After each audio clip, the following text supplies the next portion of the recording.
talking now about whether undergraduate students should be treated like adults by the university authorities and other people. University undergraduates are usually in the age group around 19 to 21 or 22, and personally I feel that they are still actually quite immature and we can't expect too much from undergraduates. On the other hand, they are beginning their adult life, so we should try to encourage them to be adults, and to do this we need to give them more freedom. My student is telling me how the university and the parents often still control the young students too strictly, and you mentioned a couple of examples. Could you tell me about those? Many parents of my students, they always take them to the university every morning. I think it's too much it's too much to take care of her children. And another good example is that every university in Thailand has a uniform and expect undergraduate students wearing it every day. I think it is a sign of treating them like as children.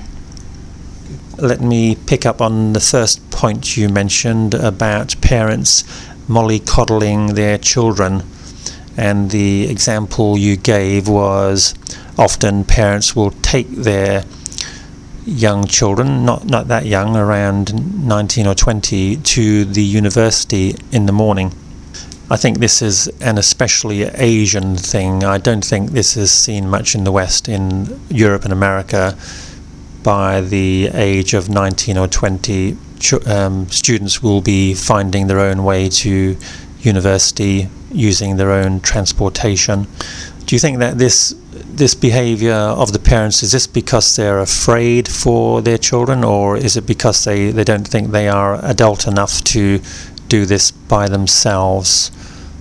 I agree with you, but in some cases I think their parents thinks if they let their children go by themselves, their children maybe not convenient and not convenient and sabai. They think their children maybe get some trouble, hot weather, inconvenient about traffic. Right, so I think what you're saying is that the parents want to look after their children and protect them. In some cases want to protect, but in some cases just want their children happy and convenient all the time. So to be comfortable. To be comfortable and not be exposed to the hot weather, or to have to stand on a hot, crowded, sweaty bus. And in addition to protect them from possible real dangers. Yes. So I think this overprotection by parents in Asia is a big problem. It leads to children extending their childhood well into their late 20s or even 30s.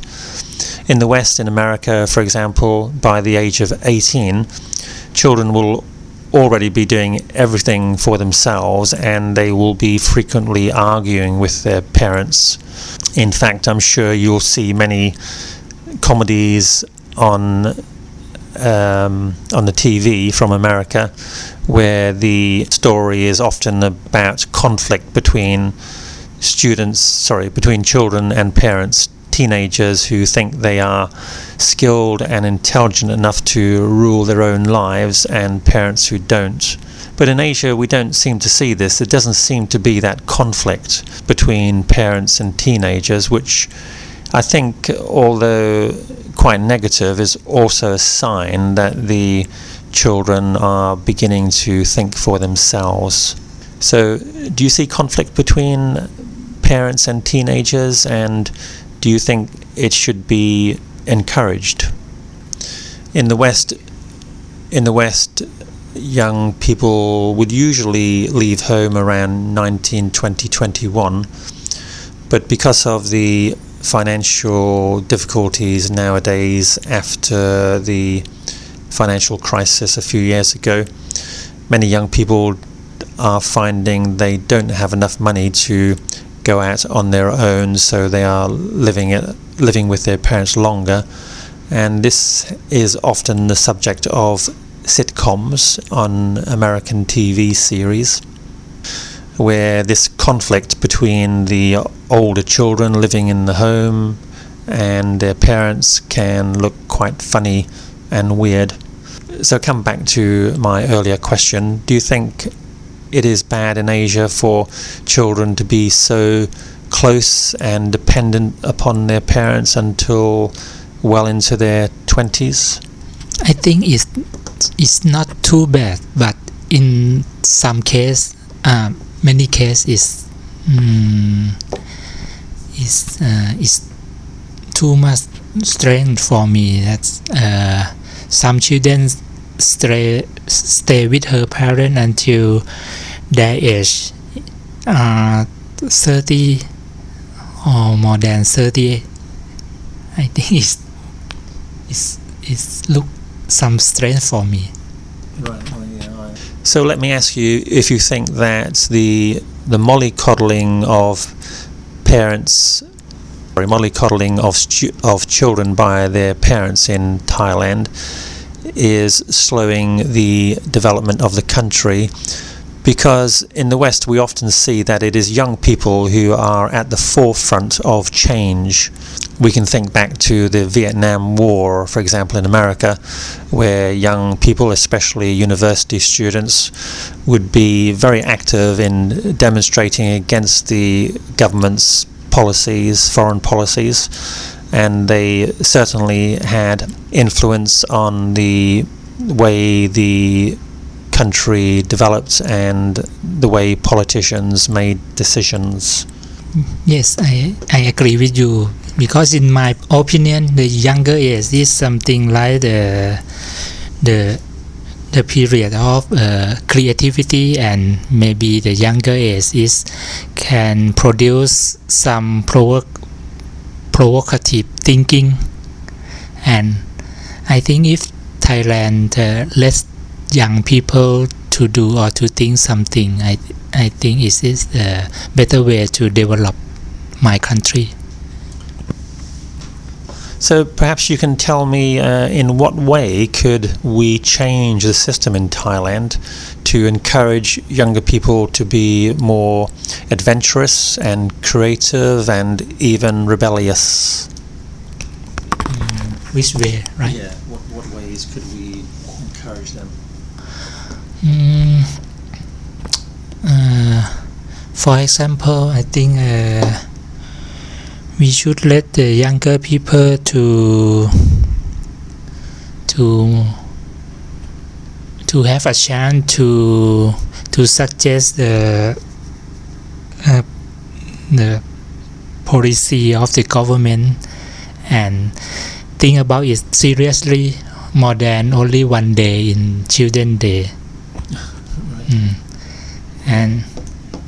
And for example, in the university, I think the university should support student activity more than this, and let them to do any activity that they want. Do you think that students should be more willing to challenge teachers even in high school? I know the system in Thailand is that students will always just listen to the teacher and not express any disagreements. And do you think that they should express disagreement, should express their own ideas, or is this going to be unacceptable to the traditional teachers, especially in high schools? I think we have to change